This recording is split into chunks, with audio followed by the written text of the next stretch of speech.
আমাদের মেয়েদেরকে নিয়ে একটা মস্করা ঠাট্টা চলে। আমাদের নাকি আলমারি ভর্তি জামা কাপড়, তাও নাকি আমরা কোথাও যাওয়ার সময় জামা কাপড় খুঁজে পাই না। হ্যাঁ, এটা সত্যি কথা যে আমাদের আলমারি ভর্তি জামা কাপড়, তাও আমরা কোথাও যাওয়ার সময় জামা কাপড় খুঁজে পাই না। কিন্তু তার একটা কারণ আছে, সেই কারণটাই আমি আজকে সুন্দর করে ব্যাখ্যা করব। সবাই মন দিয়ে শুনবেন। আমাদের আলমারির 20% জামা কাপড় ঝাঁকা নাকা পাড়া, মানে সেগুলো বিয়ে বাড়ি ছাড়া পরা যাবে না।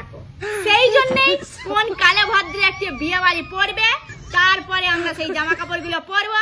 সেই জন্য সেই 20% জামা কাপড় আমাদের আলমারিতে সুন্দর করে রাখা আছে। তারপরে 35% জামা কাপড়, মানে ধরুন কেউ মোটা হয়ে গেছে, সে আবার কবে রোগা হবে সেই জন্য রাখা আছে। আবার ধরুন কেউ রোগা হয়ে গেছে, আবার কবে একটুখানি মোটা হবে সেই জন্য রাখা আছে। মানে ওগুলো কে কখন রোগা হবে বা মোটা হবে সেই জন্য জামা কাপড় গুলো রাখা আছে, কিন্তু ফেলে দেওয়া যাবে না।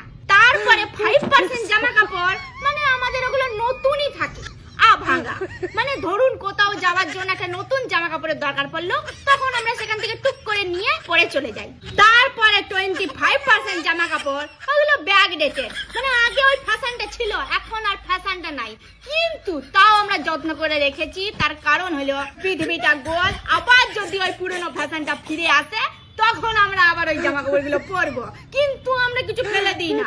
তারপরে 10% জামা কাপড়, মানে ওগুলো আমাদের পরে পরে ছবি দেওয়া হয়ে গেছে, আর যাদের সঙ্গে যাব তাদের সঙ্গে জামা কাপড় গুলো পরে নিয়েছি। একই জামা কাপড় আর কতবারই বা পরবো, ওই জন্য জামা কাপড় গুলো সুন্দর করে আলমারিতে রাখা আছে। ওগুলো আর আমরা কোনোদিনও পরবো না, কিন্তু ফেলেও দেবো না, কারণ আমরা কোনো কিছু ফেলে দিই না। আর বাকি থাকে 5% জামা কাপড়, আর সেই 5% জামা কাপড় আমরা রোজ ঘরে পরি। এই জামা কাপড় গুলো পরে কি বাইরে ঘুরতে হবে নাকি? সেই জন্যই আমাদেরকে নতুন জামা কাপড় আবার কিনতে হয়। হ্যাঁ, এবারে বোঝা গেছে? ক্লিয়ার? আর কোনো সমস্যা নাই?